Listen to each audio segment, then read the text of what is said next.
Eala makes memorable debut in South America. Eala made an impressive and memorable pro debut in South America early yesterday morning, Tuesday afternoon in Brazil, whipping Frenchwoman Yasmin Mansouri 6-0, 6-2 in the first round of the São Paulo Open at the Parque Villa-Lobos outdoor courts in São Paulo, Brazil. Brandishing a solid all-around game, Eala, currently ranked number 61 in the world and seeded third, dominated Mansouri, number 380, to win in 1 hour and 10 minutes at the Maria Esther Bueno Center Court for a rousing start in the WTA 250 meet. The pretty Pinay southpaw stretched her match-winning streak to 6, dating back to the last Abierto Zapopan Open in Zapopan, Mexico, and will face Argentine Julia Herrera, a 6-3, 7-6, 7-1 winner over Russian Vitalia Diachenko, in the next round today, Wednesday in Brazil, for a spot in the quarterfinals. While it was a straight sets win for Eala, Mansouri did have her fleeting moments in the abbreviated match, beginning in the first game of the first set when she threatened to break her rival, fighting through 4 deuces before the Filipina netter finally held serve. The 24-year-old Frenchwoman also fought valiantly in pushing her opponent to breakpoint 4 times in the third game before Eala whipped an unreachable forehand down the line winner to hang on and give herself a 3-0 edge en route to clinching the first set on Mansouri's long forehand, gunning for a second straight WTA title. The 20-year-old Quezon City Pride surged once again to a 3-0 lead in the second set before her French foe finally showed signs of life, holding serve in the fourth game at 40-30 for her first game win. Mansouri then held serve once again in the sixth game after 3 deuces to make it 2-4, which proved to be her last hurrah, as Eala easily won the next 2 games, clinching the set in the sixth game at 40-0 with the vicious forehand down the line winner. The Filipina had the upper hand in all departments, most telling of which was her 48.1% average on first returns won, converting 13 of 27 points, in contrast to the 31.2 norm of her opponent, 10-32, and 75% on second return points won, 18-24, to the Frenchwoman's 29.4 average, 5-17. Eala also converted 5 of her 10 breakpoints for a 50% norm, while Mansouri lost all 4 of her chances to break her rival. The PH bet kept her double faults to a minimum of 4 compared to 7 of the French. Alexandra Eala's memorable debut in South America. The roar of the crowd in São Paulo carried a rhythm unlike anything Alexandra Eala had ever heard before. It wasn't the polite applause of Wimbledon, nor the sharp claps of Flushing Meadows. This was somber-infused, passionate, raw energy.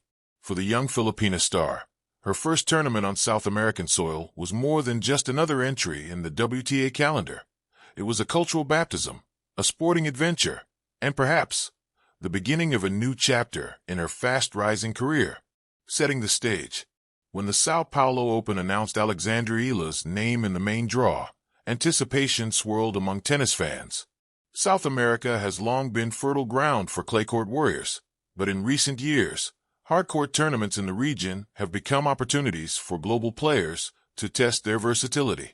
For Eala, who had just come off a successful stretch in North America and Europe, the chance to make her South American debut wasn't merely about racking up ranking points. It was about exposure. It was about learning. It was about the fire of the unknown. Brazil, with its carnival spirit and love for sport, welcomed her with open arms.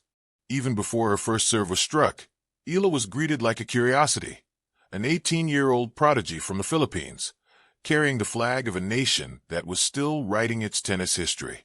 The first match, a performance to remember.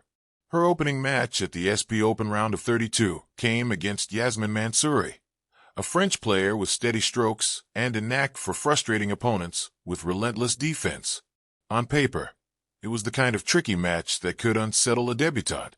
But on court, Eala looked anything but unsettled. She played with verve, slamming forehands down the line, retrieving balls with cat-like speed, and punctuating rallies with fist pumps that drew thunderous cheers from the Brazilian fans. The final score, 6-0, 6-2, was not only a statement, it was a promise. Alexandra wasn't just here to participate. She was here to belong. In her post-match press conference, Eala admitted, The energy here is incredible. I felt like the crowd gave me an extra push. This debut means a lot because I know South America has such a rich tennis culture. To win my first match here the way I did, I'll never forget it. Cultural connection, beyond the court. What made the debut more memorable wasn't just the tennis. It was how Alexandra connected with her surroundings. Between training sessions, she took time to walk through Sao Paulo's bustling food markets, tasting pão de queijo and fresh acai bowls. Locals approached her shyly at first, curious about the Menina das Filipinas, who had made headlines with her junior Grand Slam wins and now stood on the brink of something bigger. She returned their warmth with smiles, selfies, and a few Portuguese phrases she had picked up. Obrigada, she said, bowing slightly when someone congratulated her. Muito bom, she exclaimed after trying Brigadeiro for the first time. These small cultural exchanges deepened her bond with the city. Sports writers noted that Eala seemed unusually comfortable in a land thousands of miles from home. Perhaps it was the shared love of family. Perhaps it was the rhythm of the music that echoed the Filipino affinity for celebration. But whatever it was, she had found a piece of home in South America. The clash of styles. Round of 16 versus Julia Rira. If her first match was a celebration, her second was a trial by fire. Standing across the net was Julia Rira of Argentina, a player carved from the same mold as so many South American greats. Gritty, clay-hardened, never willing to surrender a point. The two had history. In 2024, they had split their first two encounters, Rira edging Eala on the clay of Roland Garros, Eala returning the favor on the hard courts of Cary. Their Sao Paulo encounter promised to be the tiebreaker. From the first rally, it was clear this was no ordinary match. Rira's loopy forehands dragged Eala out wide, while Eala's aggressive drives tried to pierce through Rira's defenses. The crowd, sensing the high stakes, leaned into every point. At one moment, Brazilian chants seemed to favor Eala. At another, they echoed with sympathy for Rira, the fellow South American. The match stretched into nearly 2 hours of tactical chess. Eala took the first set 6-4, only to watch Rira storm back 6-3. In the decider, Eala summoned her composure. At 4-3, she broke serve with a fearless backhand return, then closed the match 6-3 with an ace down the tee. Arms raised, she soaked in the applause. She had survived her first true test in South America, and in doing so, she earned the respect of fans and peers alike. Rising profile,